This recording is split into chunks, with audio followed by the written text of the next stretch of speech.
Semoga yang subscribe diberikan rezeki melimpah dari jalan tak terduga. Dan yang like komen dimudahkan jalannya menuju surga di hari akhir nanti. Nabi Sulaiman alaihi salam adalah manusia terkaya sepanjang sejarah kehidupan manusia di muka bumi. Dalam beberapa kitab suci seperti Al-Quran, Alkitab, dan Injil, Nabi Sulaiman alaihi salam dijelaskan sebagai manusia terkaya yang pernah hidup di muka bumi. Tidak ada satupun manusia yang bisa mengalahkan total kekayaannya hingga hari kiamat tiba nanti. Para arkeolog telah menemukan situs peninggalan sejarah Islam yang mengungkap total kekayaan Nabi Sulaiman alaihi salam. Eres bin Yosef, profesor sekaligus peneliti, ia menyatakan bahwa 3000 tahun yang lalu Nabi Sulaiman alaihi salam diperkirakan memiliki kekayaan senilai 2,2 triliun US dollar. Apabila dikonversikan dengan nilai mata uang hari ini, dan jika dirupiahkan, nilainya setara dengan 32.891.870 triliun rupiah. Nabi Sulaiman memiliki beberapa mukjizat, di antaranya adalah dapat berbicara dengan bahasa binatang. Beliau dapat memerintah mereka untuk melakukan sesuatu. Beliau juga dapat mengendalikan besar kecilnya tekanan angin dan dapat mengatur ke arah mana angin akan berhembus. Sehingga dengan itu, Nabi Sulaiman dapat memanfaatkan angin sebagai kendaraannya dan juga kendaraan tentaranya. Nabi Sulaiman juga bisa melunakkan besi dan membentuknya menjadi pakaian perang yang anti tusukan senjata tajam. Nabi Sulaiman juga memimpin para jin. Mereka tunduk dan patuh pada perintah Nabi Sulaiman. Tidak hanya itu, setan dan iblis laknatullah yang merupakan makhluk pembangkang dapat dibuat tunduk bertekuk lutut pada perintah-perintah Nabi Sulaiman. Nabi Sulaiman bisa melakukan teleportasi, yaitu berpindah dari suatu tempat ke tempat yang lain dalam waktu singkat. Peristiwa tersebut dibuktikan dengan pemindahan singgasana Ratu Balqis atas perintah Nabi Sulaiman. Nabi Sulaiman juga dikenal sebagai raja yang adil dan bijaksana. Nabi Sulaiman diberkahi kecerdasan yang luar biasa untuk menyatupadukan segenap kekuatan yang Allah berikan kepadanya. Ia mengelola dan membawa kerajaannya menjadi kekuatan raksasa yang tak terkalahkan di masanya dengan segenap kemampuan yang dimilikinya. Tentara Nabi Sulaiman adalah tentara terkuat di bumi tanpa ada yang menandinginya. Pertanyaan dasar yang muncul kali ini adalah dari mana sumber kekayaan dan kekuatan Nabi Sulaiman alaihi salam?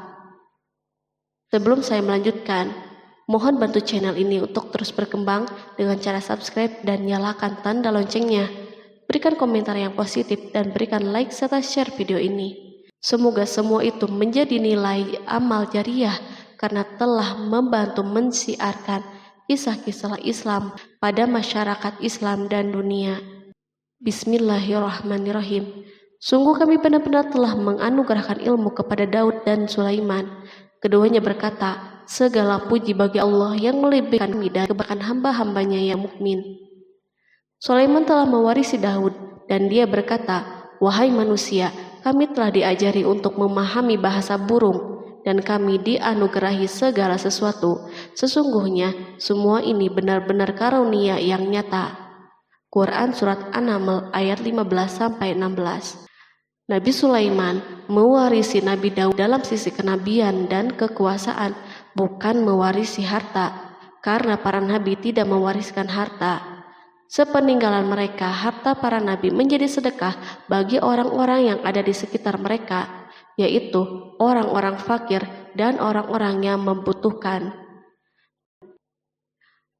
Allah telah memilihnya sebagai nabi dari kalangan Bani Israel. Begitu juga Allah telah memberinya kekuasaan kerajaan sehingga ia menjadi pemimpin Bani Israel. Barangkali sesuatu yang paling penting yang diwarisi oleh Nabi Sulaiman dari Nabi Daud adalah tradisi militer. Kemajuan militer yang dahsyat telah berpindah kepada Nabi Sulaiman. Nabi Daud sebenarnya adalah seorang penggembala kambing yang sangat miskin, tapi seiring dengan perjalanan waktu, ia menjadi komandan pasukan yang tiada tanding. Perubahan keadaan ini adalah sebagai bentuk ilham dari Allah Subhanahu wa Ta'ala dan sebagai dukungan darinya. Daud mengetahui bahwa kekuatan yang hakiki yang mengatur alam semesta adalah kekuatan Allah Subhanahu wa Ta'ala. Kehadiran Nabi Daud mengubah keadaan pasukan Bani Israel, di mana mereka sebelumnya lari jika berhadapan dengan musuh, maka kini keberadaan mereka mulai diperhitungkan. Di masa hidupnya, Daud mengalami peperangan yang sangat banyak, namun Al-Quran tidak menceritakan secara terperinci akan hal tersebut. Dan kami kuatkan kerajaannya. Quran Surat Shad ayat 20. Ayat tersebut berarti bahwa Daud belum pernah terkalahkan dalam peperangan yang diikutinya. Di samping dukungan yang Allah Subhanahu wa Ta'ala berikan kepada Daud, juga pasukannya dan rakyatnya, di mana mereka adalah orang-orang yang bertauhid dan menyerahkan diri kepada Allah Subhanahu wa Ta'ala. Allah Subhanahu wa Ta'ala mengungkapkan kepada Daud hal-hal yang menjadikan pasukannya memiliki keistimewaan yang dengannya mereka dapat mengalahkan pasukan-pasukan yang lain yang ada di bumi saat itu. Allah Subhanahu wa Ta'ala berfirman, dan kami telah melunakkan besi untuknya. Quran Surat Saba ayat 10. Sebenarnya baju besi yang dibuat untuk orang-orang yang hendak berperang cukup mengganggu gerakan mereka.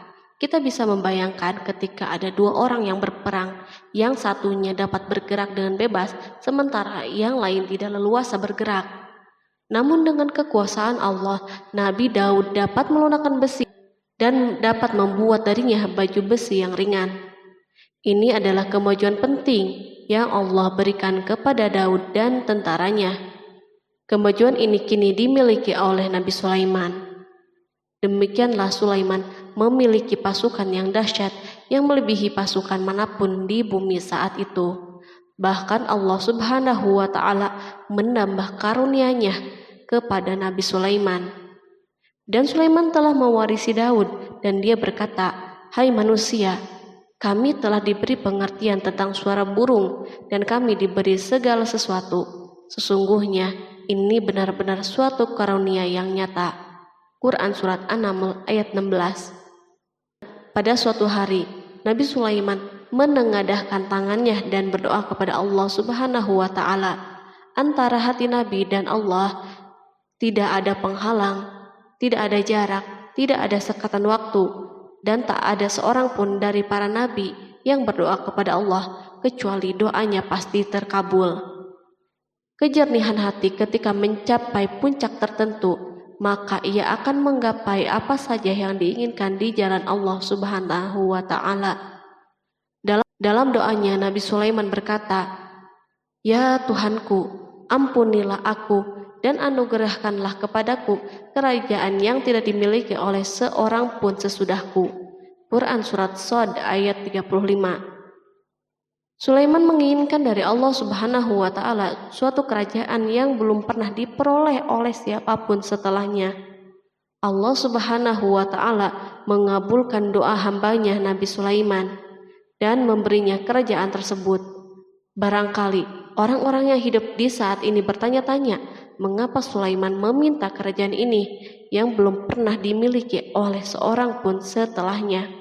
Ambisi Sulaiman untuk mendapatkan kekuasaan atau kerajaan adalah ambisi yang ada di dalam seorang nabi, dan tentu ambisi para nabi tidak berkaitan kecuali dengan kebenaran.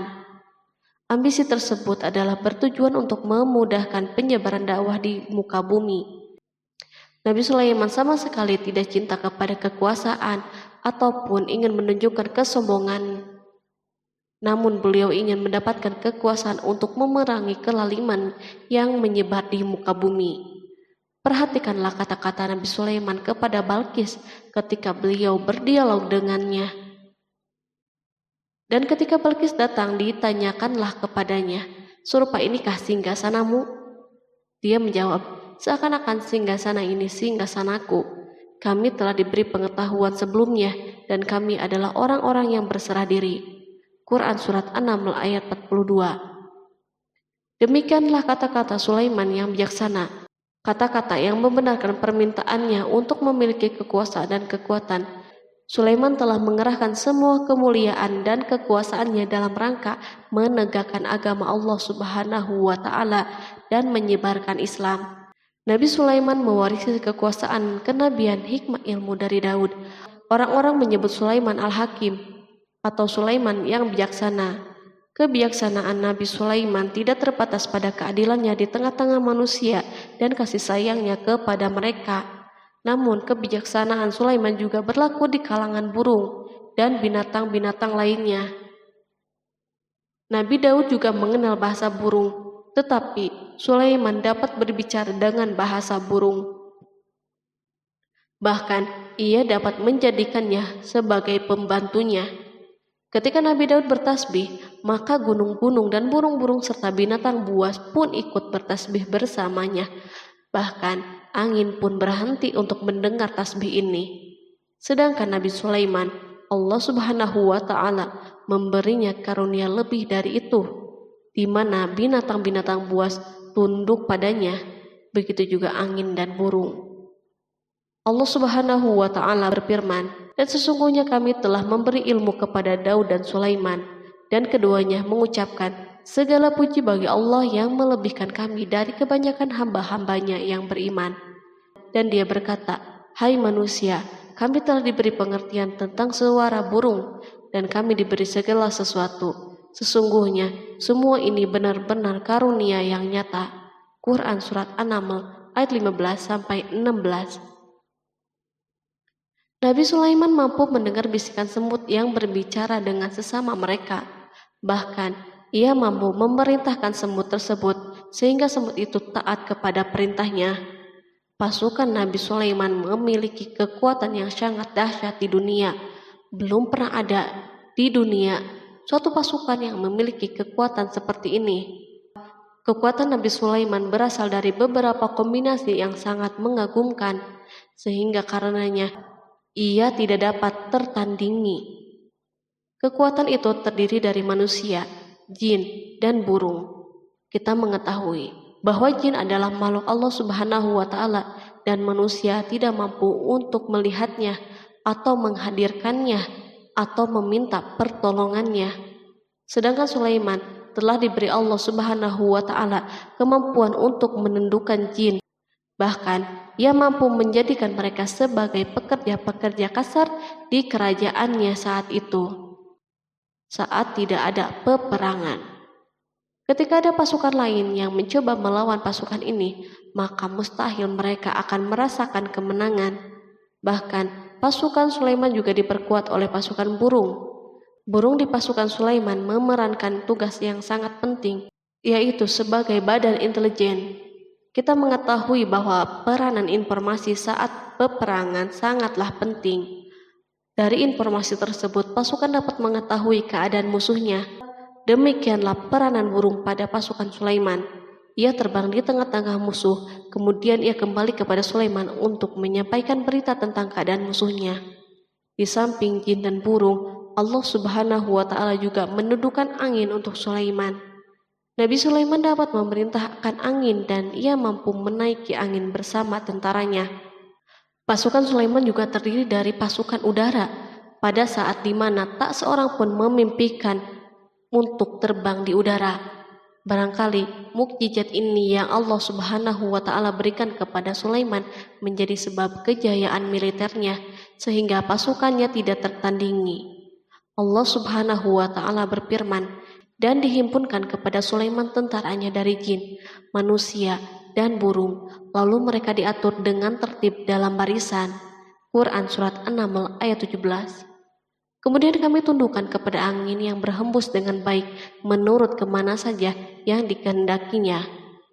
Dan kami tundukkan pula kepadanya setan-setan, semuanya ahli bangunan dan penyelam, dan setan yang lain yang terikat dalam belenggu. Inilah anugerah kami, maka berikanlah kepada orang lain atau tahanlah untuk dirimu sendiri dengan tiada pertanggungan jawab. dan sesungguhnya dia mempunyai kedudukan yang dekat pada sisi kami dan tempat kembali yang baik. Quran Surat Shad ayat 30-40. Di samping senjata udara yang Allah Subhanahu wa Ta'ala berikan kepada Sulaiman, Allah Subhanahu wa Ta'ala juga memberikan kemampuan yang tak seorang pun dari para nabi mendapatkannya, yaitu kemampuan untuk memerintah setan. Setan adalah salah satu bagian dari jin. Ia adalah kelompok yang celaka dari bangsa jin. Kelompok ini sebenarnya tidak mampu dikuasai oleh manusia. Bahkan jin soleh pun tidak dapat mengatur mereka.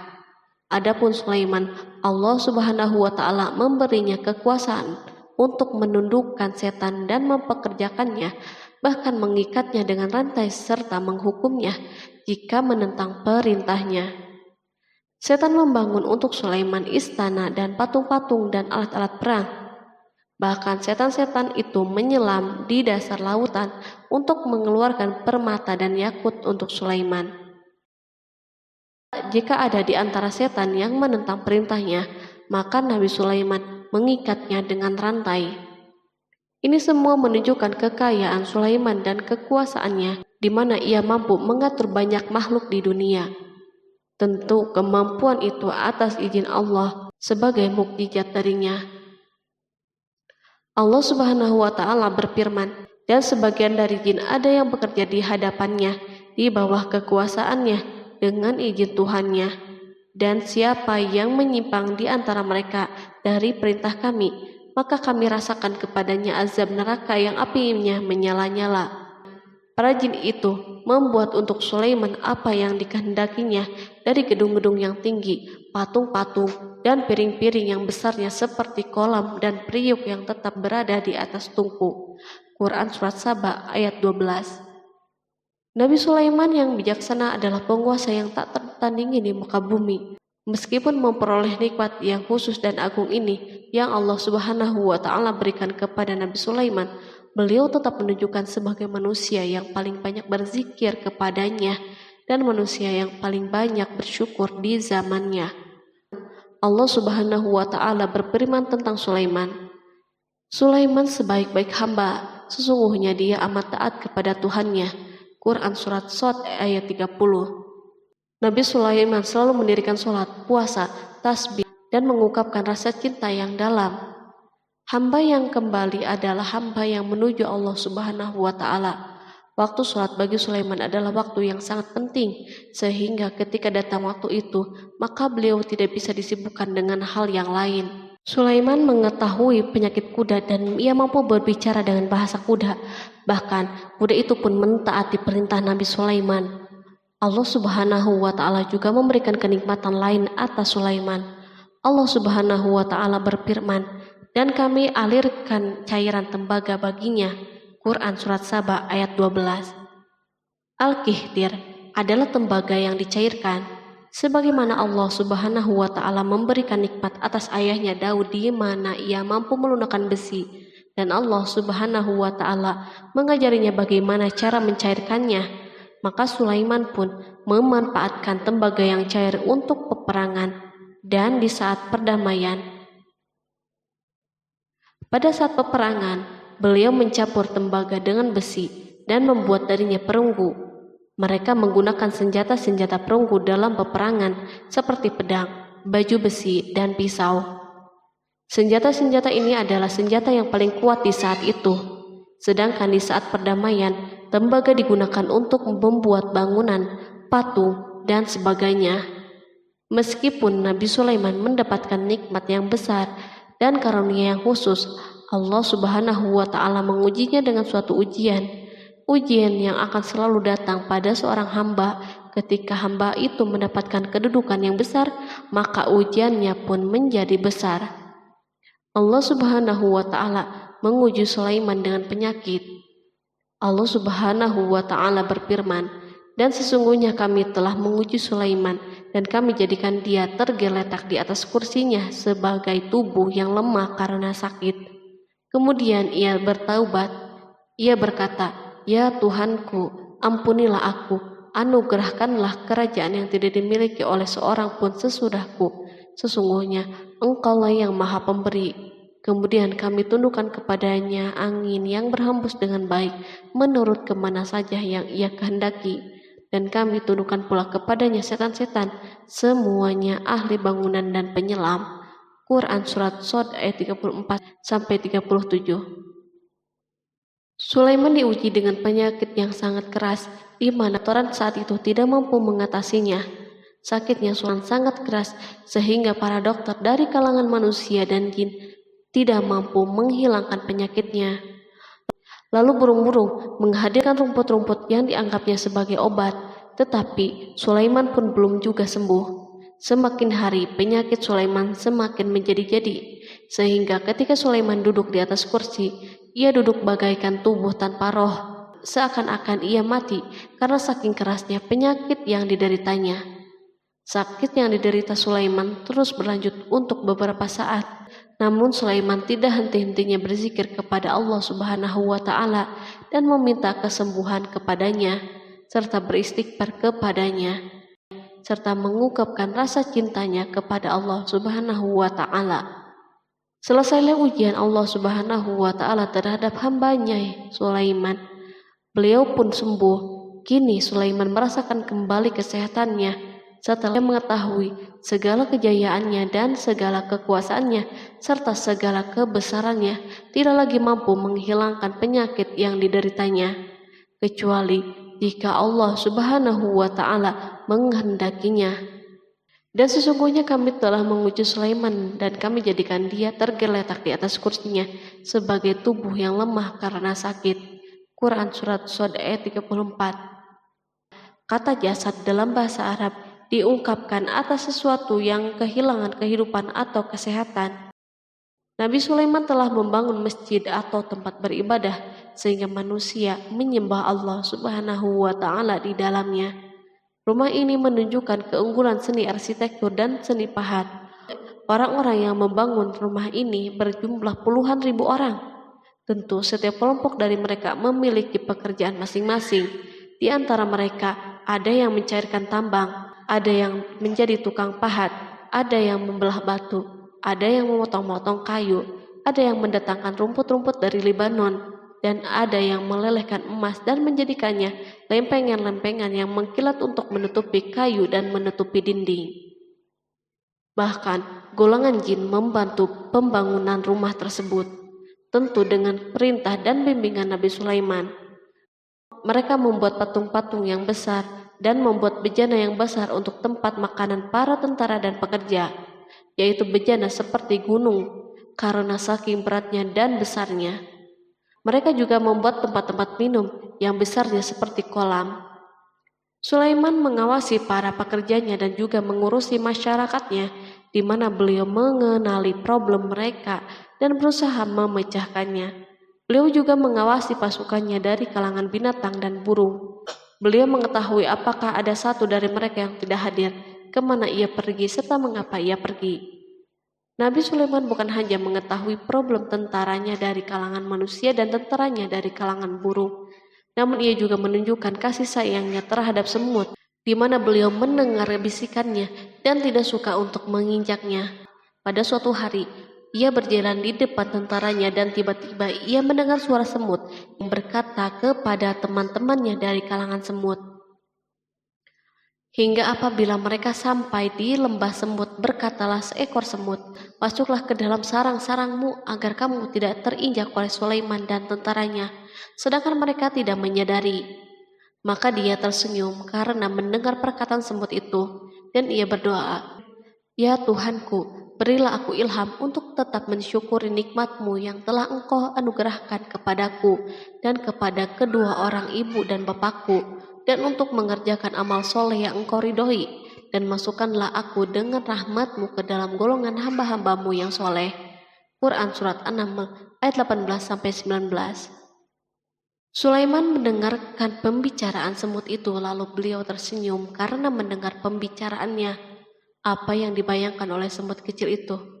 Meskipun Sulaiman mendapatkan kekuasaan dan memiliki tentara yang besar, namun beliau menunjukkan kasih sayang terhadap semut. Beliau mendengar bisikannya dan melihat semut yang ada di depannya. Oleh karena itu, tidak mungkin baginya untuk menginjaknya. Sulaiman bersyukur kepada Allah Subhanahu wa Ta'ala yang telah memberinya nikmat, yaitu nikmat rahmat dan nikmat kasih sayang. Di samping itu, Sulaiman orang yang paling kaya di dunia, di mana istananya terbuat dari kayu-kayu gaharu yang memiliki bau yang harum, dan istananya terbuat dari emas dan terkadang dari kristal. Beliau juga memiliki kursi besar yang dibuat dari emas dan permata. Istana Sulaiman merupakan istana yang paling besar di dunia. Sulaiman menggunakan pakaian dari emas dan permata. Meskipun demikian, Sulaiman tetap menunjukkan sebagai hamba yang berserah diri dan rendah diri kepada Allah Subhanahu wa Ta'ala dan kepada manusia. Nabi Sulaiman yang merendahkan dirinya di hadapan Allah, dan ia selalu sujud kepada Allah sebagaimana ayahnya yang selalu bertasbih kepada Allah. Sulaiman selalu melantunkan lagu-lagu cinta ilahi dan hanya memuji Allah Subhanahu wa Ta'ala. Pada suatu hari, Nabi Sulaiman mengeluarkan perintahnya kepada pasukan untuk bersiap-siap. Sulaiman keluar memeriksa pasukannya satu demi satu. Pasukannya diteliti. Kelompok yang pertama adalah kelompok manusia. Sulaiman memerintahkan kesiapan mereka, lalu Sulaiman mengeluarkan perintah-perintahnya.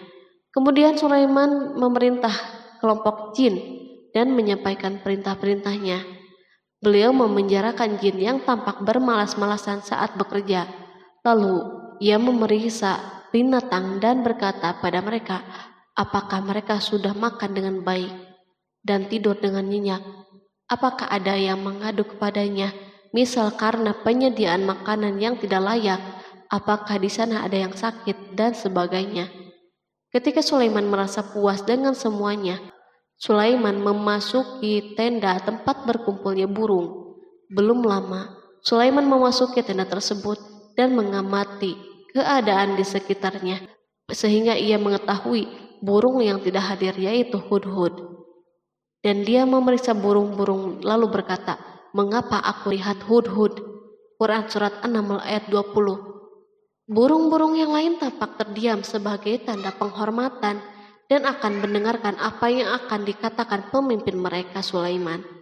Beliau mengarahkan pandangannya kepada semua burung dan tidak menemukan hudhud di antara mereka. Tak seekor burung pun yang mengetahui keberadaannya.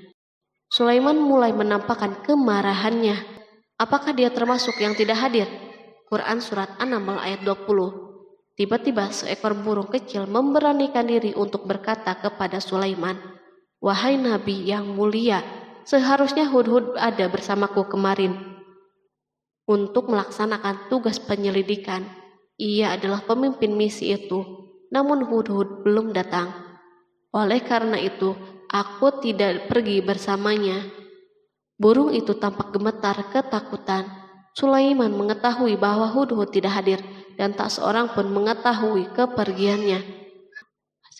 Hudhud pergi tanpa terlebih dahulu meminta izin kepada Sulaiman dan tidak memberitahu di mana keberadaannya. Dalam keadaan marah, Sulaiman berkata, sesungguhnya aku benar-benar akan mengazabnya dengan azab yang keras atau benar-benar menyembelihnya, kecuali ia benar-benar datang kepadaku dengan alasan yang jelas. Quran Surat An-Naml ayat 21. Kawanan burung mengetahui bahwa Sulaiman sedang marah dan telah menetapkan untuk menyembelihnya atau justru memaafkannya dengan syarat ia datang dengan membawa alasan yang dapat menyelamatkannya. Atau dengan kata lain, hudhud dapat memastikan bahwa ia melaksanakan tugas yang penting.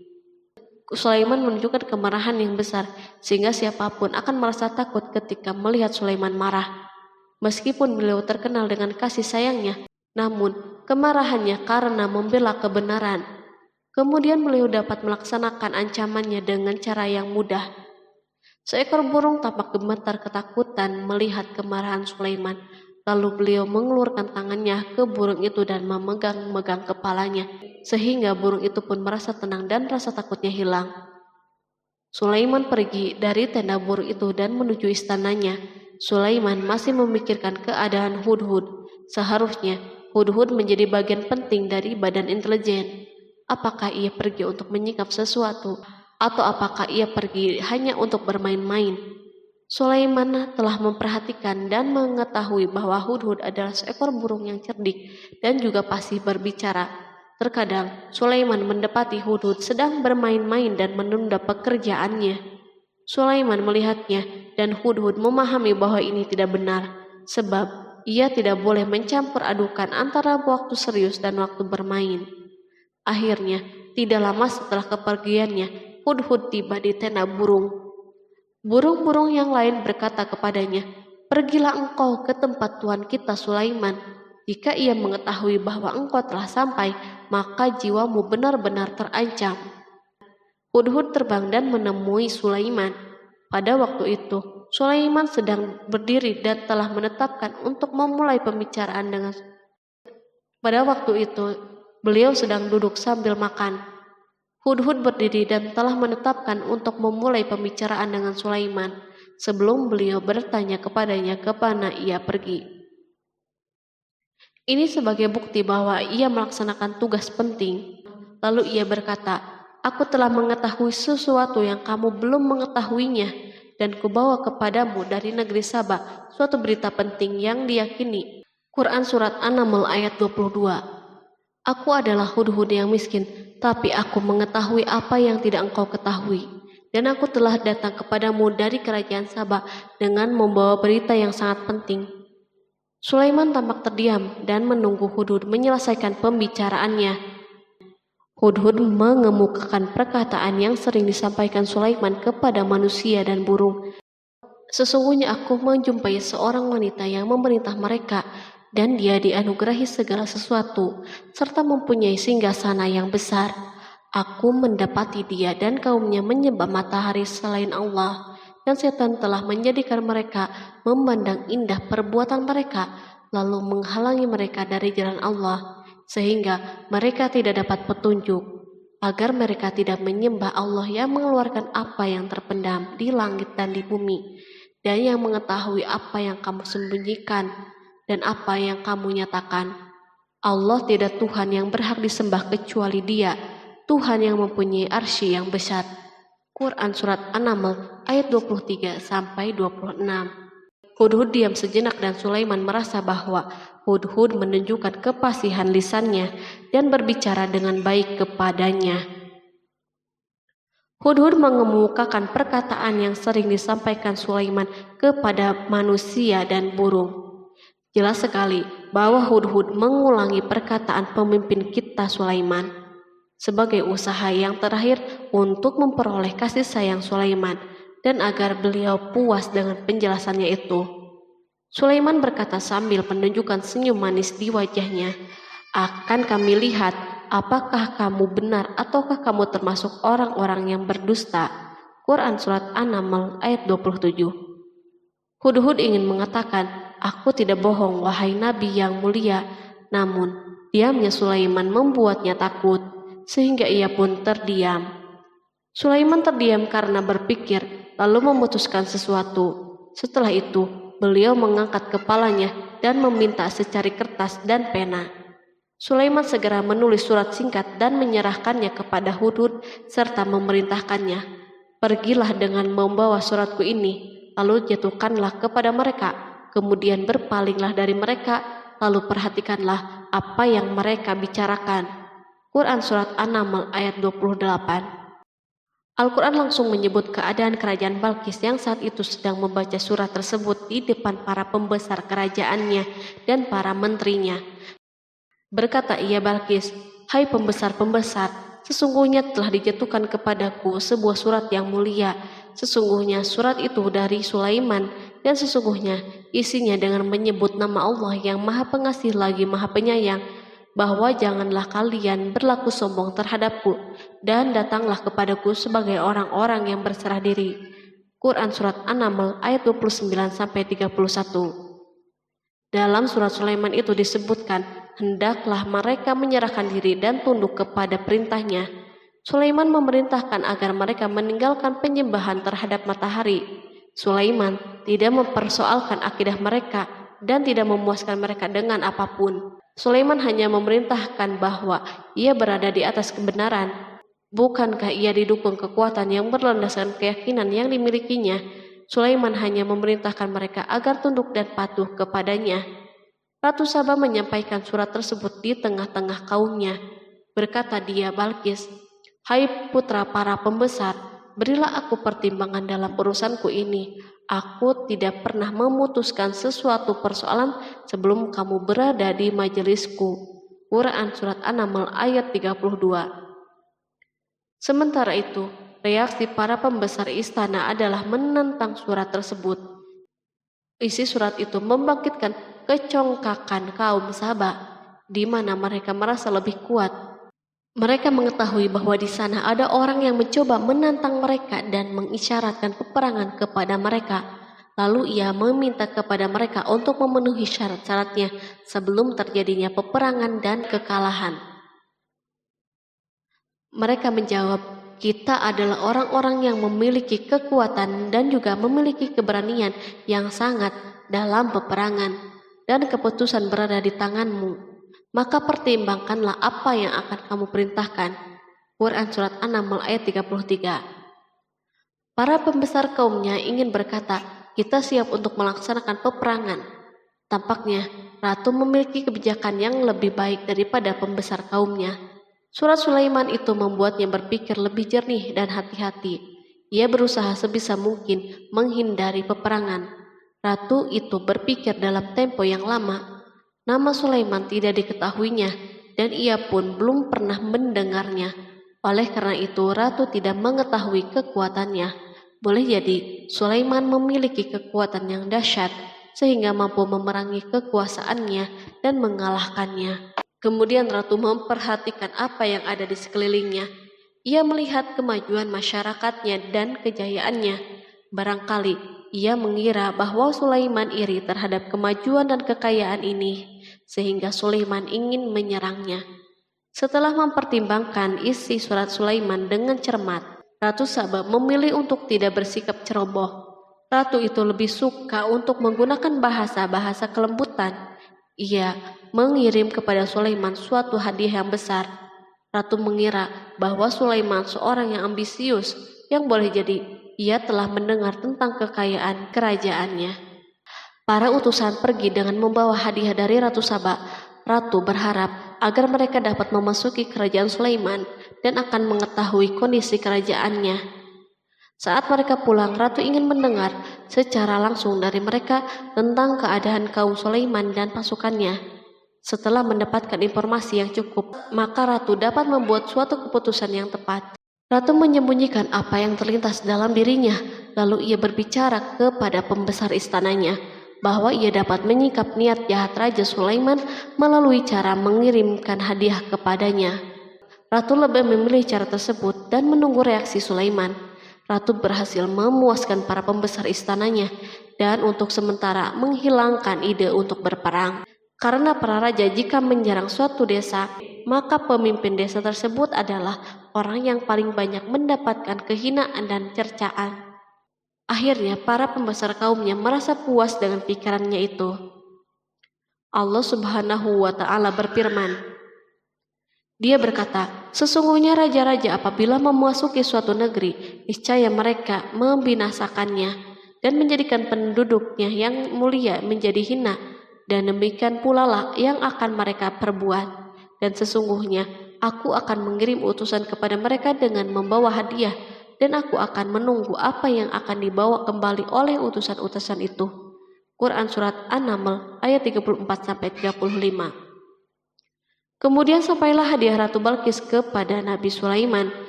Para badan intelijennya memberitahunya bahwa para utusan Balkis datang dengan membawa hadiah. Sulaiman langsung mengetahui bahwa ratu itu sengaja mengirim orang-orangnya untuk mengetahui atau mendapatkan informasi tentang kekuatannya. Lalu setelah itu, ia mengambil keputusan atau sikapnya kepada Sulaiman. Sulaiman segera memanggil semua pasukannya untuk berkumpul.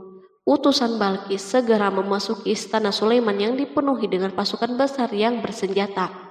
Tiba-tiba, utusan Balkis tampak tercengang ketika melihat kekayaan mereka dan harta mereka yang tidak ada apa-apanya dibandingkan dengan kerajaan Sulaiman. Hadiah mereka tampak tidak berarti. Emas yang mereka bawa tampak tidak berarti saat mereka memasuki istana Sulaiman yang terbuat dari kayu-kayu pohon gaharu yang mengeluarkan bau yang harum serta dihiasi dengan emas. Para utusan Balkis berdiri bersama Sulaiman dan menyaksikan bagaimana Sulaiman mengendalikan pasukannya. Kemudian mereka mulai berpikir tentang kekuatan dan kualitas pasukan Sulaiman. Betapa kagetnya mereka ketika melihat di tengah-tengah pasukan itu terdapat singa, burung, dan tentara dari kalangan manusia yang mampu terbang. Mereka pun sadar bahwa mereka dihadapkan pada pasukan yang tiada taranya. Selesailah demonstrasi pasukan Sulaiman. Kemudian para utusan itu dipersilahkan maju ke tempat hidangan makanan. Para utusan itu sangat terkejut ketika melihat berbagai macam makanan dari penjuru bumi ada di depannya. Dan di antara makanan itu pun terdapat makanan yang biasa ditemukan di negeri mereka. Tetapi mereka melihat bahwa makanan itu memiliki rasa yang istimewa.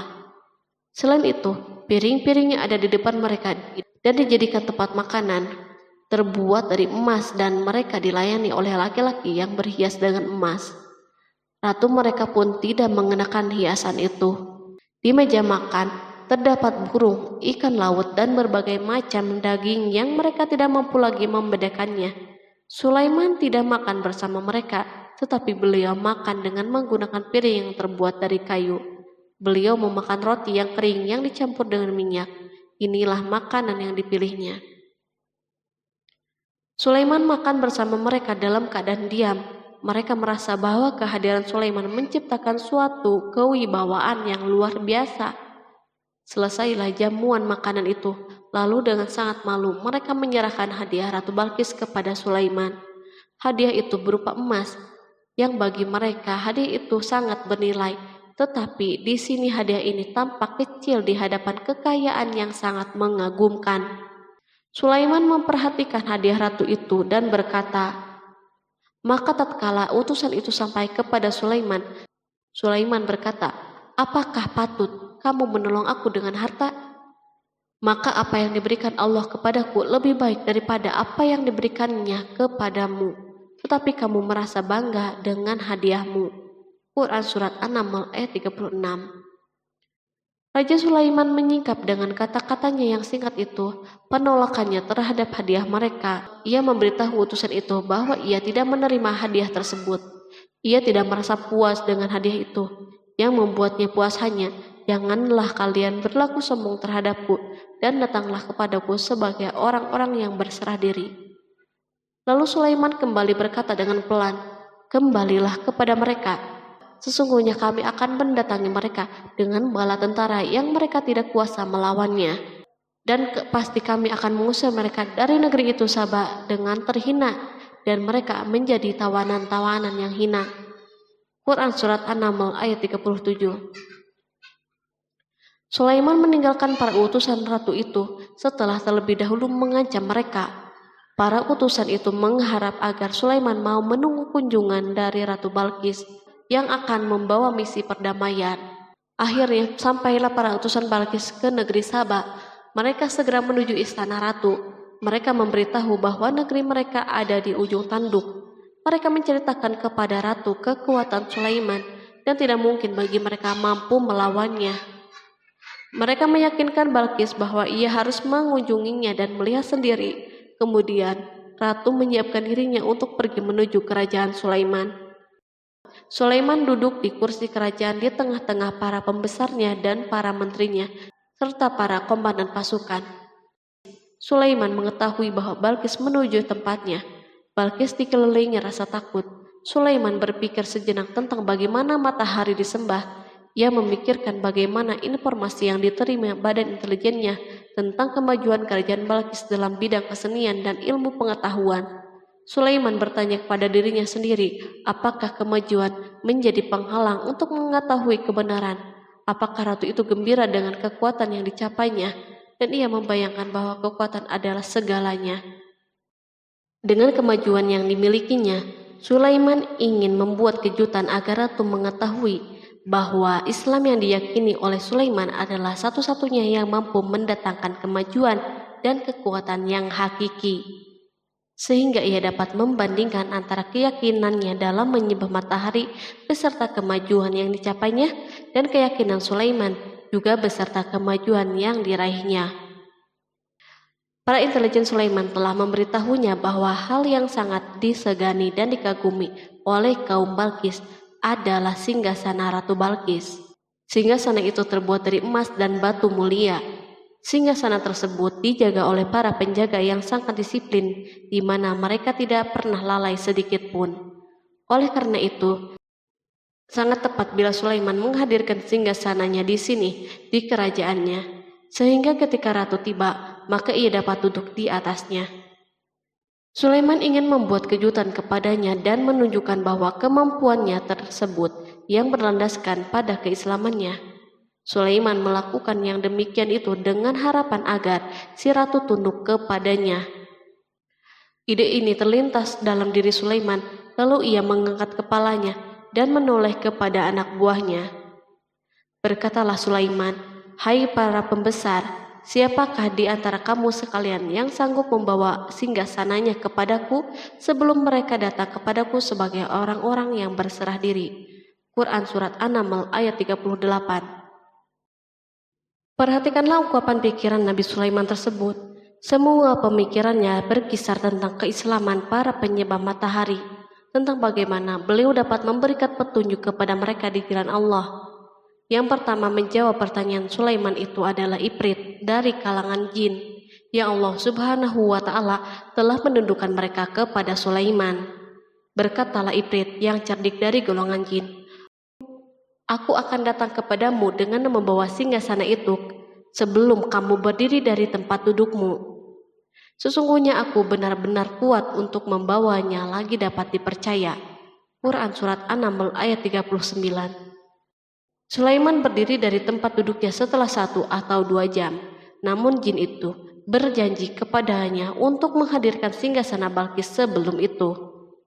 Istana Sulaiman berada di Palestina, sedangkan istana Balkis terletak di Yaman. Jarak antara singgasana tersebut dan singgasana Sulaiman lebih dari ribuan mil. Barangkali pesawat yang cepat sekalipun yang kita kenal hari ini tidak akan mampu membawa dan mendatangkan istana itu dalam waktu 1 jam. Tetapi masalahnya di sini berhubung dengan kekuatan jin yang misterius. Sulaiman tidak mengomentari sedikit pun terhadap apa yang dikatakan oleh Ifrit dari kalangan jin. Tampak ia menunggu tanggapan lain yang mampu menghadirkan singgasana Balkis yang lebih cepat dari itu. Sulaiman menoleh kepada seorang yang di sana yang duduk di atas naungan. Berkatalah seseorang yang mempunyai ilmu dari Alkitab, "Aku akan membawa singgasana itu kepadamu sebelum matamu berkedip."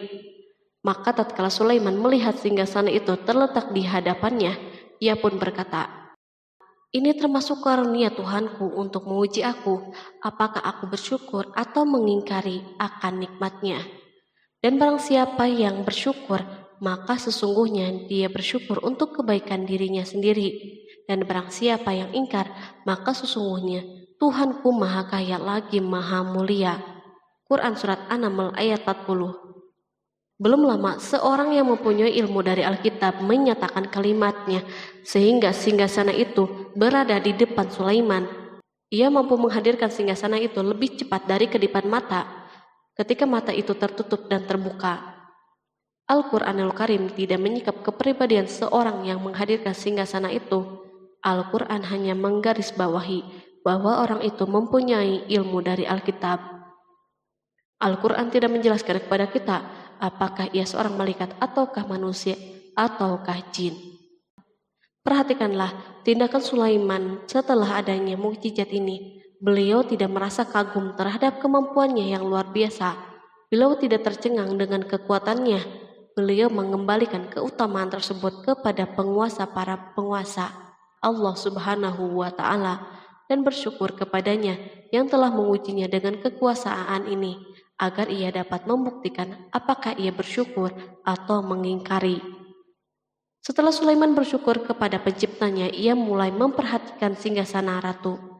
Merupakan simbol pembangunan dan kemajuan, tetapi tampaknya ia hanya sesuatu yang biasa saja dibandingkan dengan kekuasaan dan kebesaran ciptaan yang dibuat oleh manusia dan jin di kalangan istana Sulaiman.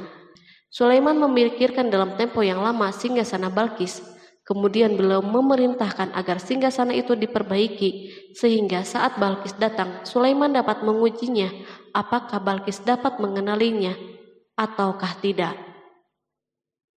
Dia berkata, "Ubahlah baginya singgasananya, maka kita akan melihat apakah dia mengenal ataukah termasuk orang-orang yang tidak mengenalnya." Quran Surat An-Naml ayat 41. Sulaiman memerintahkan agar dibangun istana yang akan digunakan untuk menyambut Balkis. Sulaiman memilih tempat di laut dan ia memerintahkan agar dibangun suatu istana di mana sebagian besar terdiri dari air laut. Sulaiman memerintahkan agar lantai-lantai itu terbuat dari kaca yang tebal dan kuat, sehingga orang yang berjalan di atas istana itu akan membayangkan bahwa di bawahnya ada ikan-ikan yang berwarna-warni. Hudhud memberitahu Sulaiman bahwa Balkis telah sampai di dekat kerajaannya. Kemudian Balkis datang. Al-Quran tidak menyebutkan keadaan Sulaiman saat menyambut Balkis, namun Al-Quran justru menunjukkan dua sikap Balkis. Pertama, bagaimana sikap Balkis ketika pertama kali melihat singgasananya yang datang mendahuluinya, padahal ia telah meninggalkan pengawalnya untuk tetap setia menjaga singgasana itu. Kedua, keadaan di depan istana yang penuh dengan permata yang berenang di bawahnya ikan-ikan.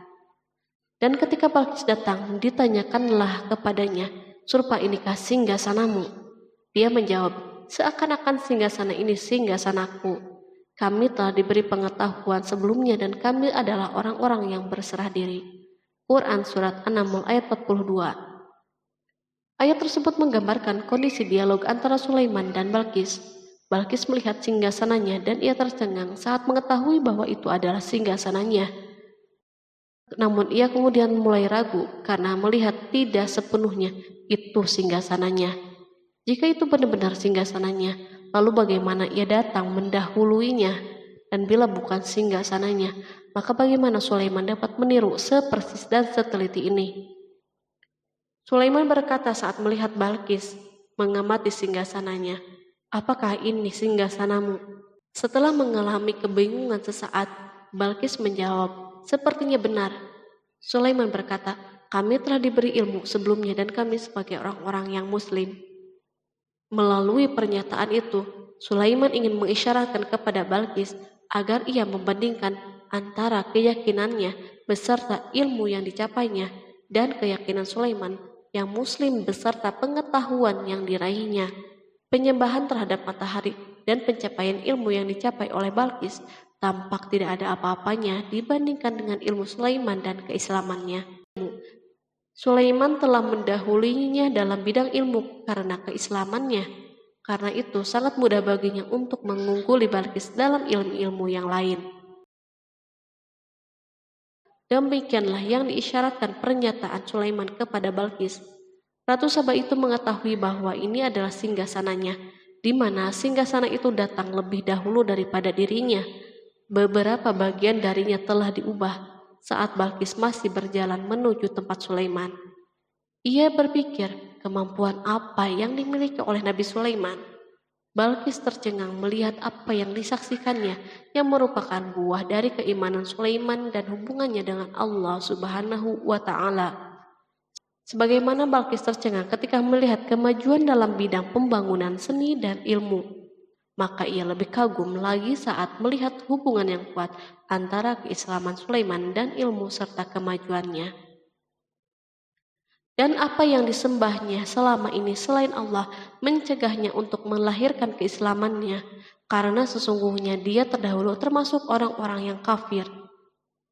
Bergoncanglah dalam benak Balkis ribuan hal.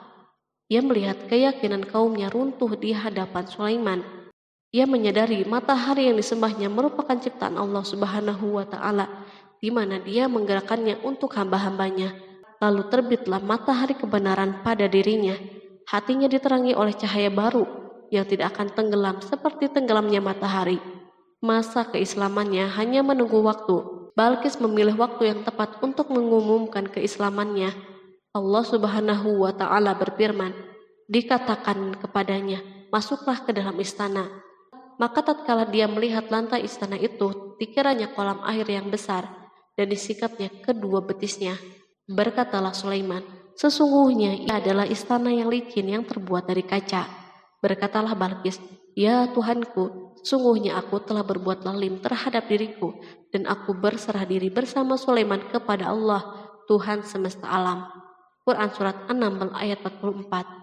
Dikatakan kepada Balqis, masuklah ke dalam istana. Ketika ia masuk, maka ia tidak menyaksikan adanya kaca, tetapi ia melihat air, sehingga ia mengira akan bersinggungan dengan air laut. Lalu ia menyingkap sedikit bajunya agar bajunya tidak basah. Sulaiman mengingatkannya tanpa melihat agar tidak khawatir terhadap pakaiannya, karena pakaiannya tidak akan basah sebab di sana tidak ada air. Ia sekedar kaca yang halus yang saking halusnya hingga tidak tampak. Pada kesempatan itulah Balqis mengumumkan keislamannya. Ia mengakui kelaliman dirinya dan ia menyatakan penyerahan diri kepada Sulaiman dan kepada Allah Subhanahu wa Ta'ala. Lalu kaumnya pun mengikutinya dan mereka memeluk Islam. Balqis menyadari ia berhadapan dengan penguasa yang terbesar di bumi dan salah satu nabi yang mulia. Untuk pertama kalinya wajah Sulaiman dihiasi dengan senyuman yang menunjukkan kepuasannya sejak Balqis mengunjunginya. Demikianlah Sulaiman mewujudkan kejayaannya yang hakiki dan menyebarkan cahaya Islam di muka bumi. Al-Quran tidak menyebutkan kisah Balqis setelah keislamannya. Para ahli tafsir mengatakan bahwa ia menikah dengan Sulaiman. Selain itu, ada yang mengatakan bahwa ia menikah dengan salah satu orang dekat Sulaiman. Ada juga yang mengatakan bahwa sebagian Raja Habasyah adalah keturunan dari buah perkawinan ini. Sulaiman hidup di tengah-tengah kejayaan dan kemuliaan di muka bumi. Kemudian Allah Subhanahu wa Ta'ala menetapkan kematian baginya. Sebagaimana kehidupan Sulaiman yang berada di puncak kemuliaan dan kejayaan yang penuh dengan keajaiban yang luar biasa, maka kematiannya pun merupakan tanda-tanda kebesaran Allah Subhanahu wa Ta'ala yang penuh dengan keajaiban. Demikianlah bahwa kematiannya sesuai dengan kehidupannya, sesuai dengan kejayaannya. Allah Subhanahu wa Ta'ala berfirman tentang kematian Sulaiman. Maka tatkala kami telah menetapkan kematian Sulaiman, tidak ada yang menunjukkan kepada mereka kematiannya itu kecuali rayap yang memakan tongkatnya.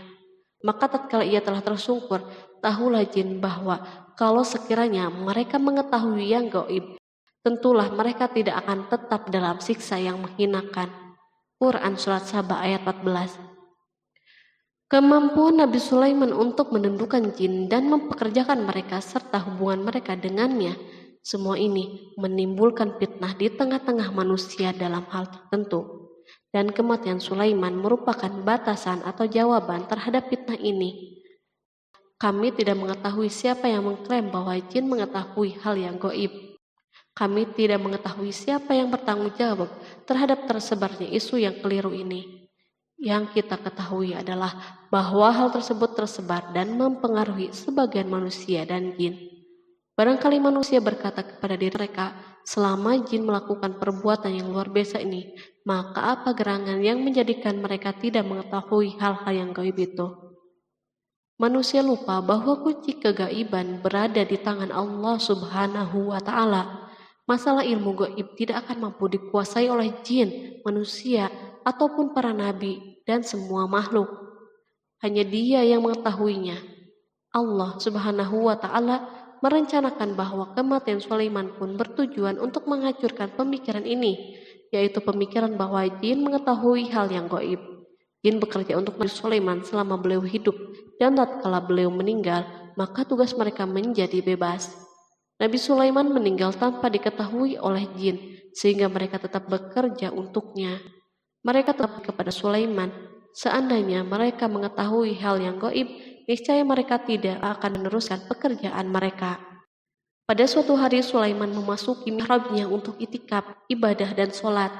Tak seorang pun berani mengganggu khalwat di mihrabnya. Mihrab Sulaiman terletak di puncak gunung dan dindingnya terbuat dari permata.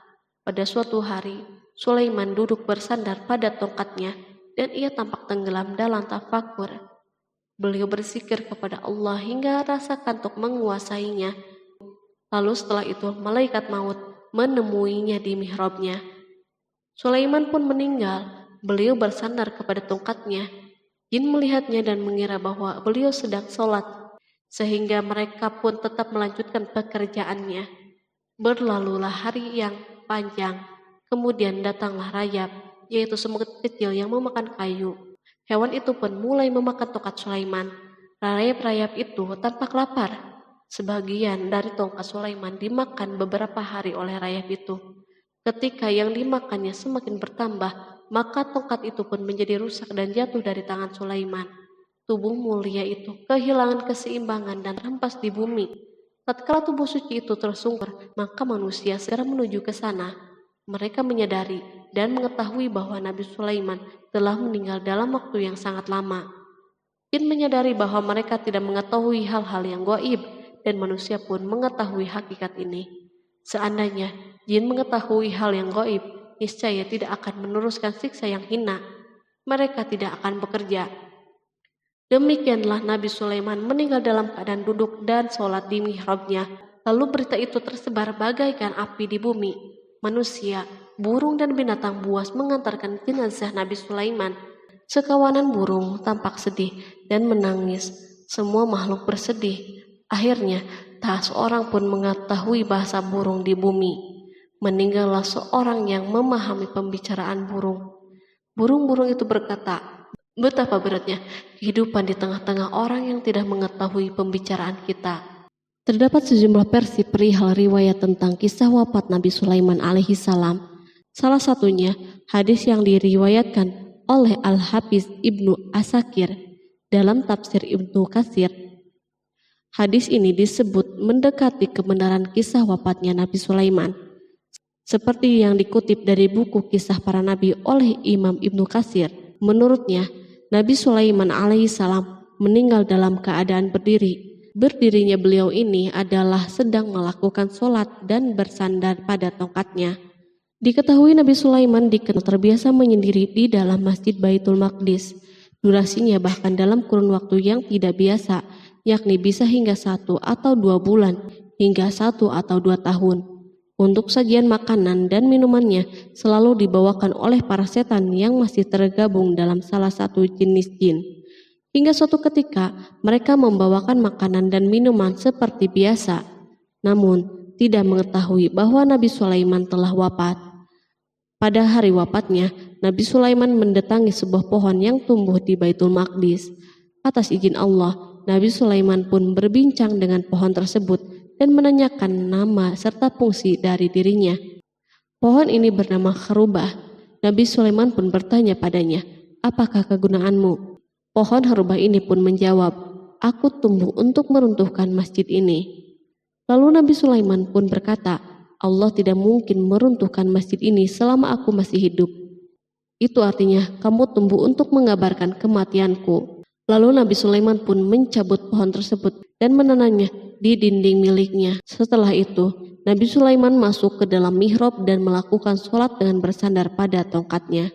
Sejumlah sumber juga mengatakan tongkat tersebut berasal dari pohon Kharubah yang sempat dicabutnya sebelumnya. Kemudian Nabi Sulaiman pun menemui ajalnya hingga tidak diketahui oleh setan yang bekerja untuknya sekalipun. Kisah ini diceritakan dalam firman Allah melalui surat Saba ayat 14. Kalangan jin dan setan pun mulai mengetahui kabar kematian Nabi Sulaiman setelah rayap memakan tongkat sebagai penopangnya hingga rapuh. Nabi Sulaiman meninggal berdiri dan bersandar pada tongkatnya. Matanya dalam keadaan terbuka dan fisiknya tidak berubah bentuk. Bahkan tidak ada bau yang muncul dari jenazah tersebut. Ternyata peristiwa wafat ini merupakan jawaban dari doa Nabi Sulaiman alaihissalam sendiri. Ia pernah memohon pada Allah Subhanahu wa Ta'ala agar kematiannya dapat dijadikan pembelajaran bagi umat manusia, bahwa para jin sekalipun tidak mengetahui hal yang gaib. Bahkan mereka pun tidak mengetahui kapan mereka akan menemui ajal dan mendapatkan rezeki. Untuk itu, kisah Nabi Sulaiman yang meninggal dalam keadaan berdiri ini diharapkan menjadi pesan agar manusia tidak menjadikan setan, iblis, atau bangsa jin sebagai tempat menyembah atau teman mereka. Wallahu a'lam bishawab.